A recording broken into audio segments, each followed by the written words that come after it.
Assalamualaikum warahmatullahi wabarakatuh. Alhamdulillah wassalatu wassalamu ala rasulullah amma ba'd. Bapak Ibu jamaah haji, jamaah calon haji, jamaah umroh, dan para pemirsa yang kami hormati, alhamdulillah pada pagi hari ini kita dipertemukan oleh Allah Subhanahu wa taala, yang pertemuan kita kali ini tidak lagi kita bertemu dengan tatap muka, tetapi pertemuan kita pada kali hari ini adalah secara virtual. Mengingat kondisi saat ini kita masih dalam kondisi pandemi atau pagebluk COVID-19. Karena keadaan yang seperti ini, Bapak Ibu, kita tidak bisa bertemu secara fisik. Pertemuan kita nggak tahu sampai kapan, ya, seperti ini itu. Nah, Bapak Ibu, pada kesempatan mulai pagi hari ini dan insya Allah seterusnya, kita akan mengkaji bersama-sama, ya, sebuah kitab yang berjudul Majalisus Sholihin. Majalis itu artinya berteman, as-sholihin, dengan orang-orang yang soleh. Kitab ini, Bapak Ibu, ya, dikarang oleh seorang dai yang cukup terkenal, populer di Timur Tengah, terutama di Arab Saudi. Karena beliau ini adalah dilahirkan di Arab Saudi, yang kedua orang tuanya sesungguhnya adalah berasal dari Afghanistan. Tapi sudah lama bertinggal orang tuanya di Arab Saudi, bahkan sudah menjadi penduduk Arab Saudi. Nah, beliau itu dilahirkan di Arab Saudi itu. Beliau adalah, atau pengarang kitab ini adalah A'id bin Abdullah Al-Qarni.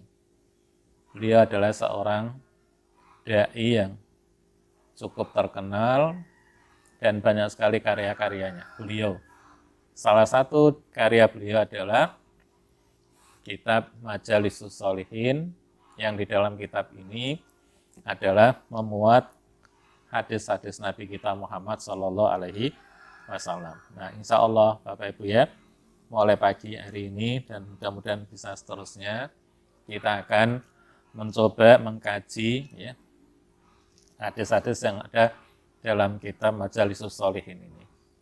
Nah, akan saya bacakan hadis yang pertama dari kitab Majalisus Sholihin ini, adalah hadis yang diriwayatkan dari An Abi Abdurrahman Abdullah bin Umar bin Khattab radhiyallahu anhuma qala. Hadis ini panjang, Bapak Ibu, ya.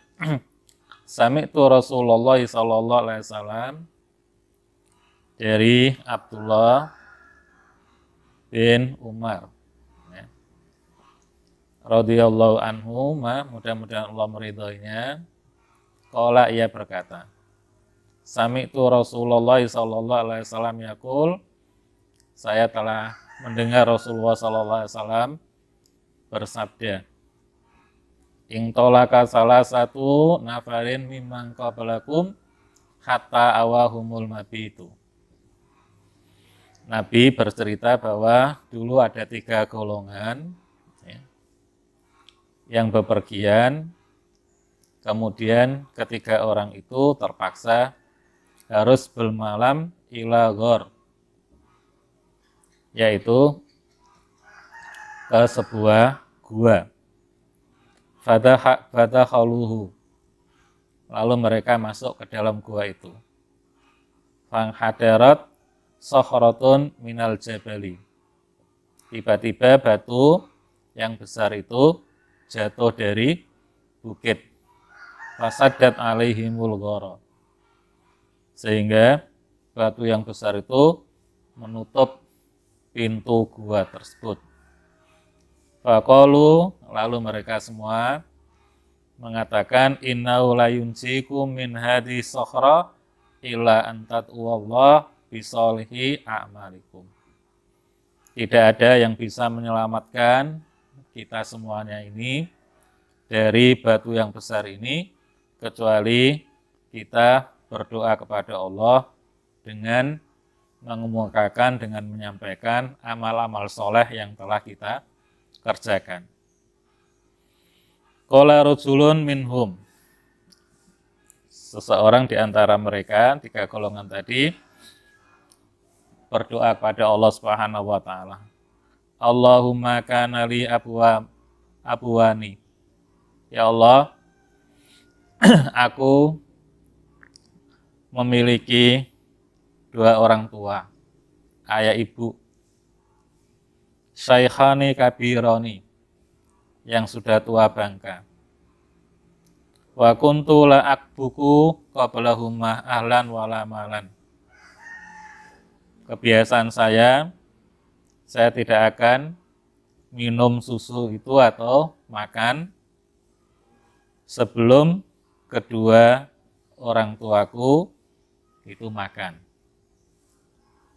Saya punya kebiasaan, ya Allah, saya beserta keluarga saya, anak-anak saya tidak akan makan sebelum ayah ibu saya itu makan.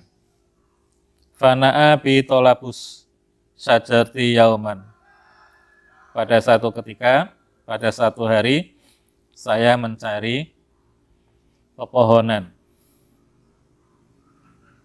Sehingga saya harus menjauh dari kedua orang tuaku. Falam arif alaihima, saya tidak kembali ke rumah kedua orang tuaku hatta nama, sehingga ayah ibuku itu sudah tertidur. Fahalabtu lahuma wa buqahuma, lalu aku perahkan susu kambing untuk ayah ibuku. Fawajatuhuma naimaini, tapi aku dapatkan mereka sudah tidur. Fakarihtu an uqidahuma, tapi saya merasa enggak enak untuk membangunkan mereka, ya Allah. Wa an abuqa qablahuma ahlan aw malan, saya, istri dan anak-anak pun juga enggan untuk minum susu itu sebelum ayah ibuku minum. Fawalbistu, lalu aku tunggu. Wal qadaku ala yadi, gelas itu atau mangkok itu masih berada di tanganku. Angtadiru istiqadhahuma, lalu aku sambil memegang mangkok, aku tunggu ayah ibuku sampai terbangun. Kata barikal fajar, sampai terbitlah fajar.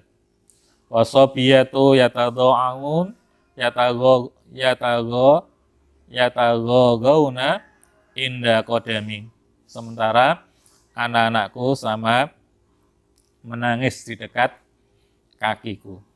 Fastaiqadha, lalu keduanya terbangun. Fasyariba, lalu ayah ibuku, ya Allah, minum susu itu. Allahumma, ya Allah, in kuntu fa'altu dzalika, ya Allah, jika aku melakukan hal yang demikian ini, ibtigha'a wajhika, semata-mata hanya mencari ridhomu. Fafarrij anna, untuk itu ya Allah, bukakanlah kesulitan yang kami alami pada saat ini. Bukalah ya Allah, geserlah ya Allah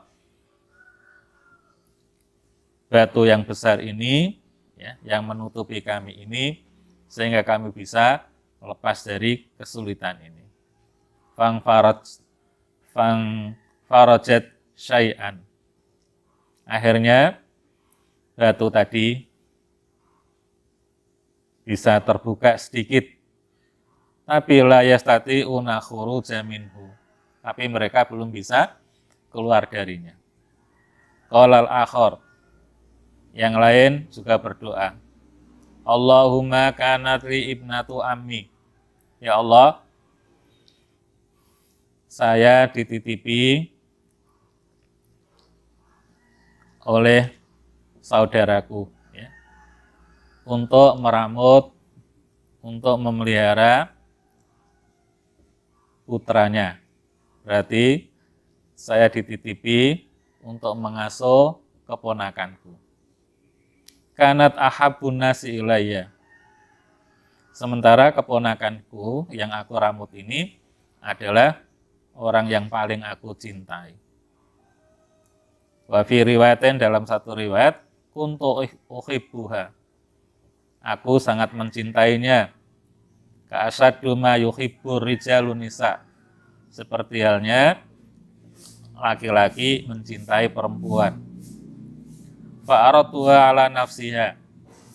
Lalu aku akan bermaksud jahat untuk menodai dirinya. Famtana'at minni. Lalu si keponakanku itu enggan menuruti kemauanku. Hatta alamat biha sanatun minas sinin. Sampai hal ini berlangsung sekian tahun. Faja'atni, lalu ia datang kepadaku, ya Allah, keponakanku itu, fa'ataituha isrina wa mi'ata dinar. Lalu aku kasih dia uang sebanyak 120 dinar. Ala antukhalli baini wa baina nafsi. Dengan catatan dia mau menuruti ya apa yang aku maui terhadap dirinya. Fa'alat ya. Dia pun sanggup melakukan itu. Hatta idza qadartu 'alaiha, begitu ya Allah, saya akan melakukan hal yang tidak senonoh terhadap dirinya. Wa fi riwayatin, dalam satu riwayat, falamma qa'atu baina rijlaihi, setelah aku duduk di antara kedua kakinya, tiba-tiba ia berkata, ittaqillah, bertakwalah kamu kepada Allah, wala tafudha al khatamat, jangan sekali-kali kamu merusak ya, cincin, illa bihaqqi, kecuali dengan cara yang benar. Fangsaraftu anha, lalu aku berpaling darinya ya Allah. Wahya ahabbun nas ilayya, padahal dia adalah wanita yang paling aku cintai. Wa taraktu dhahaba, aku biarkan ya emas seberat 120 dinar itu tadi kepadanya. Alladzi ataituha, yang telah aku berikan kepadanya. Allahumma ya Allah, in kuntu fa'altu dzalika ibtigha'a wajhika, ya Allah, jika aku melakukan hal yang demikian itu ibtigha'a wajhika, semata-mata mencari ridhomu, fafruj anna ma nahnu fihi, maka bukakanlah dari kami ya Allah kesulitan yang saat ini kami alami. Fangfarajat as-sakhratu, lalu batu tadi bisa terbuka sedikit. Ghairu annahum la yastati'una khuruja minha, hanya saja mereka belum bisa keluar dari gua tadi. Wa qala salis, kemudian yang ketiga berdoa pada Allah. Allahumma ya Allah, inni sta'jartu ujura, ya Allah, kami punya banyak karyawan. wa ataituhum ujurahum, dan saya selalu ngasih gaji kepada mereka. Ghara rajulin wahidin, hanya ada seorang karyawan. Tarakal ladzi lahu wa dhahab, ia resign dan ia pergi begitu saja, sehingga dia belum mendapatkan gaji dariku. Fasammartu ajrahu, lalu gaji dia yang belum diambilnya itu saya kembangkan, saya investkan. Hatta kasurat minhul amwal, sehingga menjadi banyak. Faja'ani ba'dahin, selang sekian tahun karyawan itu tadi datang menemuiku. Faqala, lalu ia berkata, ya Abdullah, wahai Abdullah, adi ilayya ajri, berikanlah gajiku yang belum kamu bayar dulu. Fakultu, lalu aku jawab, kullu ma tara min ajrika, wahai karyawanku, semua harta yang kamu lihat saat ini itu semua adalah gajimu. Semua harta yang kamu lihat, ya, yang berupa minal ibil, yang berupa onta, wal bakor, sapi, wal ghanam, kambing, warokik, dan budak-budak saya, yang kamu lihat semua itu adalah gajimu. Faqala, lalu si karyawan itu, ya Allah, menjawab, ya Abdullah, wahai hamba Allah, la tastazi'u bih, jangan kamu sekali-kali mengejekku. Fakultu, lalu aku jawab, ya Allah, la astazi'u bik, aku nggak akan pernah mengejek kamu. Fa akhadahu kullahu, lalu si karyawan tadi mengambil seluruh harta tadi. Fastaqahu, lalu ia tuntun harta tadi.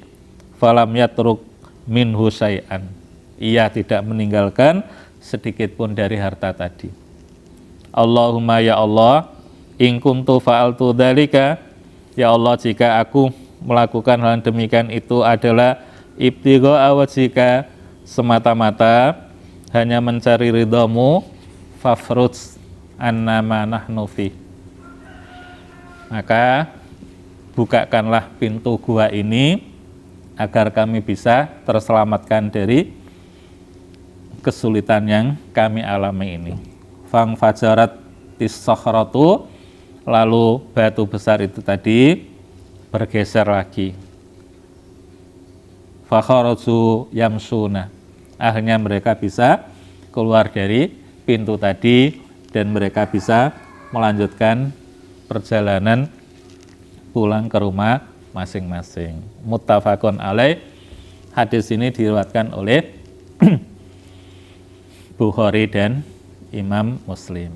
Bapak Ibu, dari pemaparan, ya, penyampaian hadis yang panjang ini, ya, ada beberapa, ya,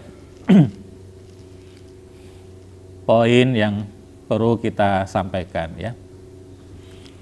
Yang pertama, keutamaan seorang anak atau anak berbakti kepada ayah ibunya atau kedua orang tuanya. Ya. Kita sebagai anak, ya, yang kita dilahirkan oleh ibu kita, pada saat ibu kita, ya, melahirkan atau melahirkan kita, itu tentu diawali dengan ibu kita itu mengandung selama 9 bulan. Nah, pada saat ibu kita itu mengandung, seperti yang digambarkan oleh Allah dalam Al-Quran, wahnan ala wahnin, kurhan ala kurhin. Jadi di saat ibu kita itu mengandung, ibu kita itu dalam keadaan lemah di atas lemah, susah di atas susah, payah di atas payah. Coba Bapak Ibu ya, terutama ibu-ibu juga mengalami ya, bagaimana di saat ibu mengandung. Lebih-lebih pada saat kandungan itu masih usia 1 bulan sampai 4 bulan. Saat itu kadang-kadang sang ibu ya punya kepinginan ya, makan atau minum sesuatu. Nah, apa yang diinginkan oleh ibu pada saat ngandung itu tadi, itu kadang-kadang apa yang dikepingini itu tidak ada pada saat itu. Umpamanya kemungkinan durian, padahal saat itu tidak masa atau tidak musim durian. Bagaimana sakitnya ketika keinginan sang ibu itu tadi tidak tersampaikan. Ibu ya baru merasa agak enak ketika usia kandungannya sudah lebih dari 4 bulan.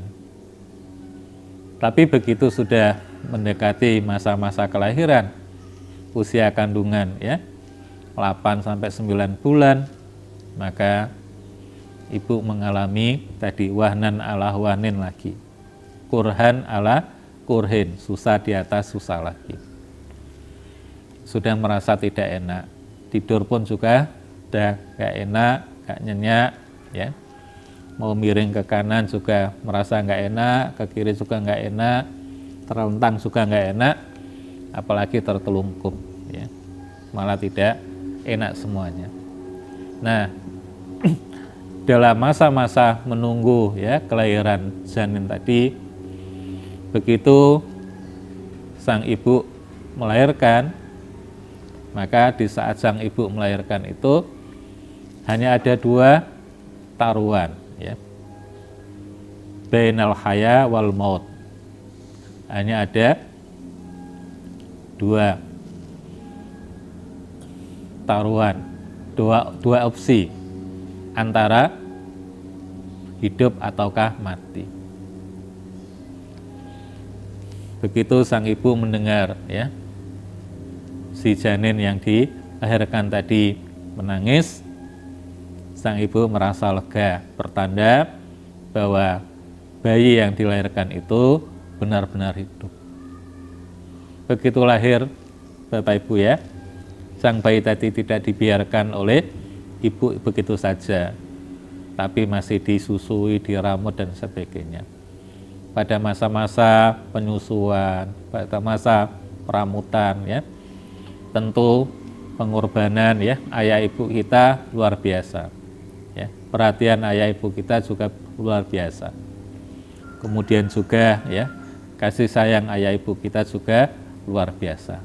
Bahkan saking kasih sayangnya ayah ibu kita ya kepada kita, di saat kita disusui, di saat kita diramut oleh ayah ibu kita, kemudian kok kita ini sakit, kita panas, sehingga di malam hari ya, kita nggak bisa tidur, justru yang sakit ya tidak hanya kita ya, tetapi ayah ibu kita juga ikut sakit. Yang tidak bisa tidur tidak hanya kita saja, tapi juga ayah ibu kita juga tidak bisa tidur.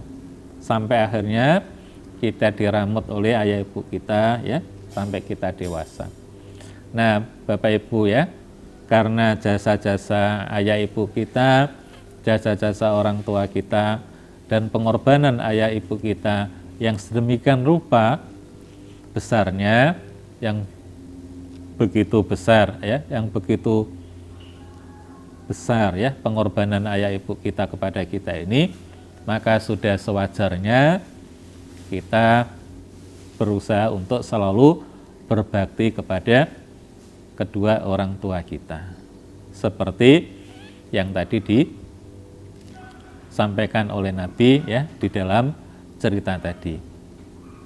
Dan yang kedua, Bapak Ibu ya, kita juga dalam hadis ini ada pelajaran yang juga cukup menarik adalah bagaimana kita di dalam bermuamalah ya, di dalam kita berserawongan, berinteraksi ya dengan sesama manusia ya. Bagaimana kita bisa berinteraksi ya dengan sesama manusia itu dengan baik. Seperti umpamanya kalau kita punya diamanati ya oleh sesama manusia ya, bagaimana amanah yang diamanatkan oleh sesama manusia itu bisa kita tunaikan dengan baik. Dalam contoh ya cerita tadi, mungkin ya di dunia ini 1001 atau 2001 atau 10.001 Bapak Ibu ya, seorang pengusaha ya seperti yang ada dalam cerita hadis Nabi ini tadi ya. Ada seorang diceritakan ada seorang karyawan ya yang resign, kemudian gaji 1 bulan ya, itu tidak sempat diambil karena keburu dia resign tadi.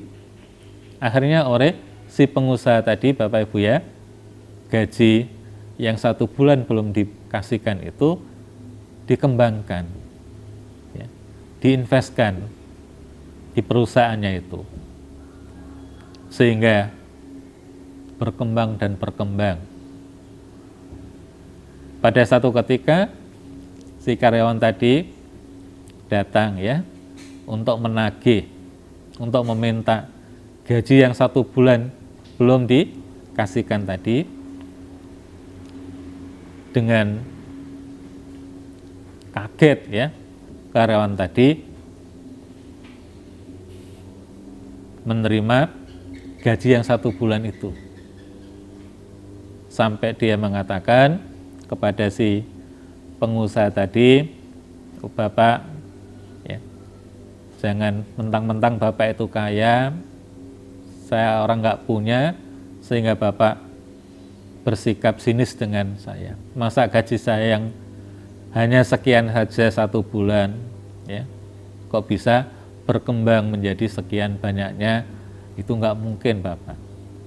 Tapi apa Bapak Ibu ya, ternyata memang benar ya, disampaikan bahwa gajimu 1 bulan yang belum saya kasihkan itu saya kembangkan dalam perusahaan ini sehingga menjadi harta yang sekian banyak itu. Masya Allah ya. Siapa Bapak Ibu ya pengusaha sekarang yang bisa seperti itu ya. Justru sebaliknya banyak para pengusaha saat ini yang hak-hak karyawan, hak-hak buruh itu selalu dikuranginya. Nah, dalam hadis ini, cerita ini bisa kita ambil satu pelajaran bahwa kita ya diperintahkan oleh Nabi kita dan juga oleh Allah untuk benar-benar ya bisa menjaga amanah itu dengan sebaik-baiknya. Dalam kita berinteraksi, dalam kita berserawongan ya dengan sesama manusia. Nah, yang ketiga Bapak Ibu ya, pelajaran yang bisa kita ambil dari cerita Nabi ini adalah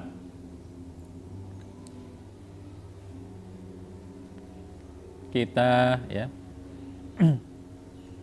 perlu berdoa kepada Allah Subhanahu wa taala ya dengan ikhlas, dengan bersungguh-sungguh di saat kita menghadapi kesulitan tadi itu.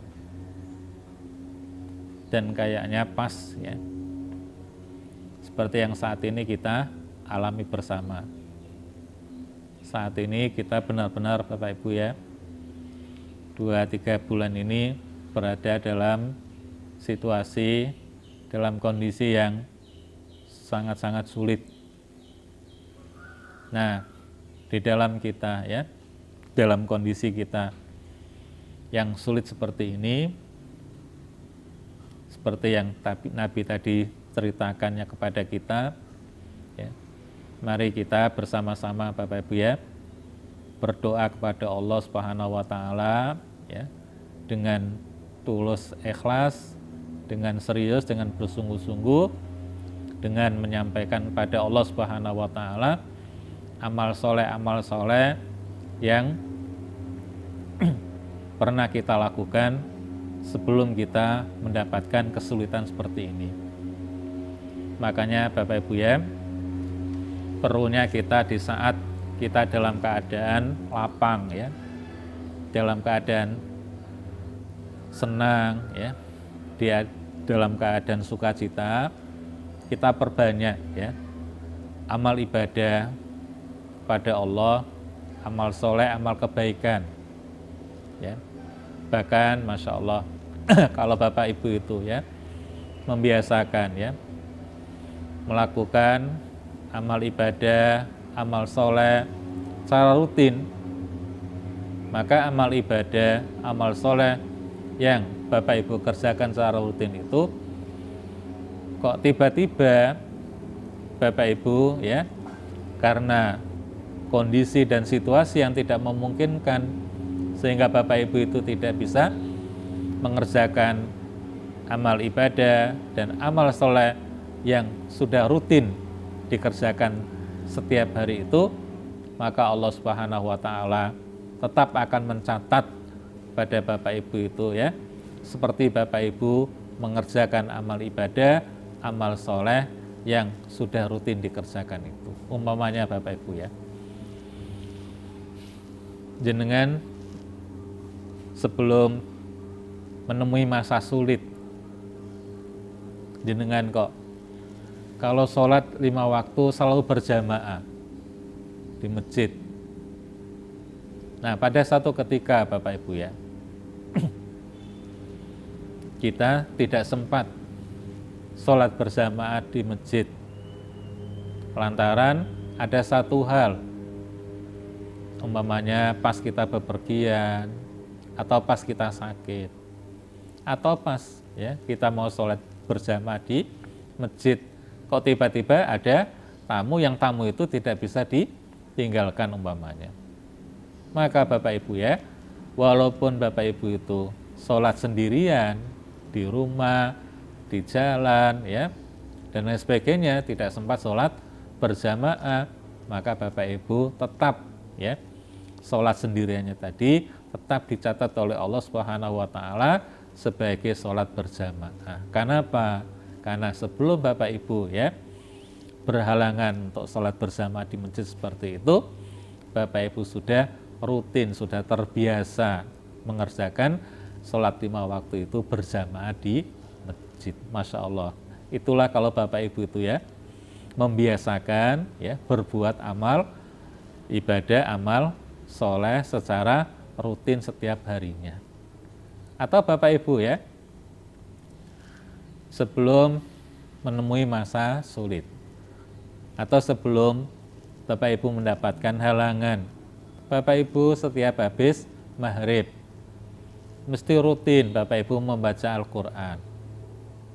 Kok tiba-tiba pada satu hari Bapak Ibu tidak sempat membaca Al-Quran lantaran Bapak Ibu sakit ya, lantaran ya ada halangan ya, yang halangan tadi benar-benar ya menyebabkan Bapak Ibu tidak bisa membaca atau tidak sempat membaca Al-Quran sehabis maghrib umpamanya. Maka Bapak Ibu ya, walaupun panjenengan ya tidak sempat sehari itu membaca Al-Quran, tetap panjenengan Bapak Ibu ya dicatat oleh Allah pada hari itu seperti jenengan baca Quran. Kenapa? Karena jenengan sebelumnya, sebelum mendapatkan halangan itu, jenengan sudah merutinkan diri, mengkondisikan diri panjenengan bahwa setiap habis sholat maghrib jenengan mesti baca Al-Quran. Nah, di saat jenengan berhalangan seperti itu, di saat jenengan berada dalam masa yang sulit seperti itu, sehingga jenengan tidak sempat membaca Al-Quran ya pada hari itu, tetap jenengan diganjar oleh Allah, dicatat oleh Allah seperti panjenengan membaca Al-Quran. Allahu Akbar. Begitu juga Bapak Ibu ya, kalau jenengan sudah punya kebiasaan jam 2:30, jam 3, setengah 4, bahkan sebelum subuh ya, jenengan mesti bangun. Kemudian di saat jenengan bangun ya, di jam 2:30 sampai sebelum subuh itu, jenengan kok mengerjakan sholat lail, qiyamul lail, atau sholat tahajud, sholat witir ya, berapa rakaat pun ya, sholat malam, sholat tahajud yang panjenengan kerjakan Bapak Ibu. Kalau panjenengan ya sholat malam, sholat tahajud itu jangan kerjakan setiap hari secara rutin, kontinu Bapak Ibu ya.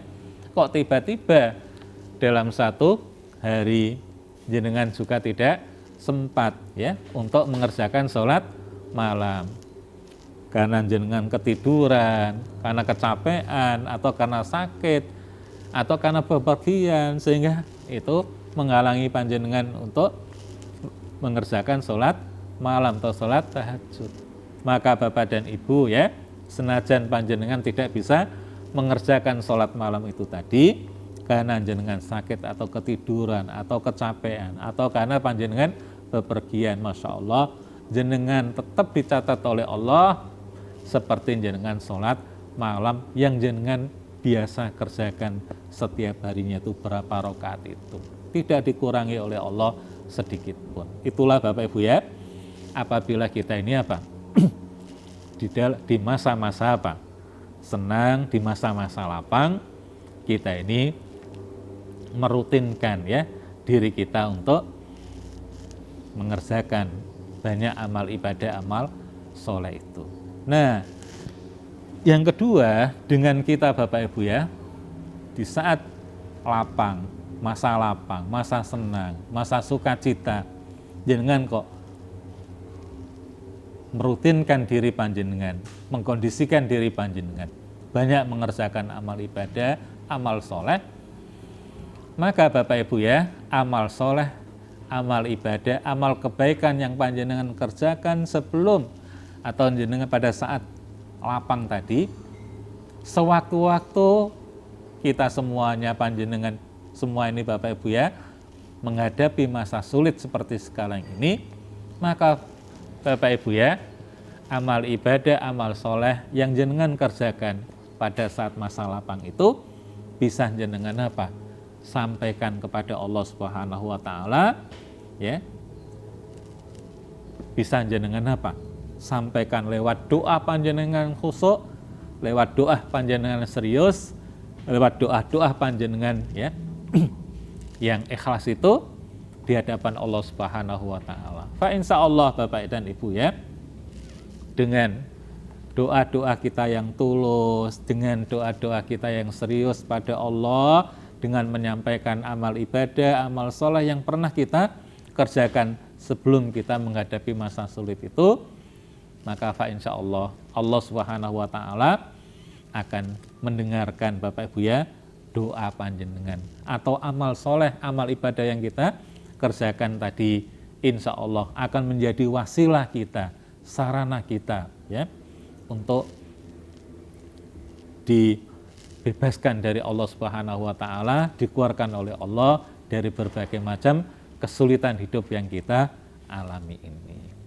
Nah, seperti yang tadi Nabi contohkan kepada kita. Nah, inilah Bapak Ibu ya, 3 poin ya, 3 pelajaran ya yang bisa kita ambil ya dari cerita hadis Nabi ini. Mudah-mudahan Bapak Ibu ya, kita yang berada di majelis taklim pagi hari ini benar bisa mengambil ya ibrah pelajaran ya dari hadis Nabi kita Muhammad SAW yang pertama yang ada di dalam kitab Majalisus Sholihin. Yang pertama tadi yaitu bagaimana kita sebagai anak selalu berbuat berbakti kepada kedua orang tua.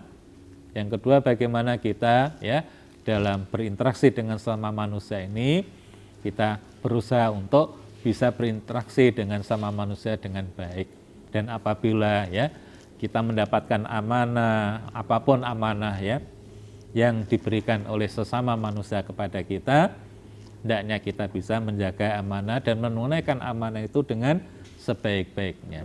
Dan yang ketiga adalah bagaimana kita sebelum kita ya menghadapi masa-masa sulit, lebih-lebih di saat kita ya dalam keadaan lapang, dalam keadaan senang ya, kita berbanyak ibadah kepada Allah, kita merutinkan diri kita untuk rajin beribadah kepada Allah, kemudian banyak beramal soleh dan amal kebaikan, karena Bapak Ibu ya yang namanya hidup itu tidak akan selalu senang, tidak akan selalu lapang terus, tapi pada satu ketika kita akan menghadapi ya masa-masa yang sulit dalam kehidupan itu. Nah, di saat kita menghadapi masa-masa sulit dalam kehidupan itu seperti saat ini, maka amal soleh, amal ibadah ya yang sudah kita kerjakan sebelumnya itu bisa kita gunakan untuk wasilah kita kepada Allah Subhanahu wa taala, agar Allah Subhanahu wa taala segera menghilangkan kesulitan yang kita hadapi seperti saat ini.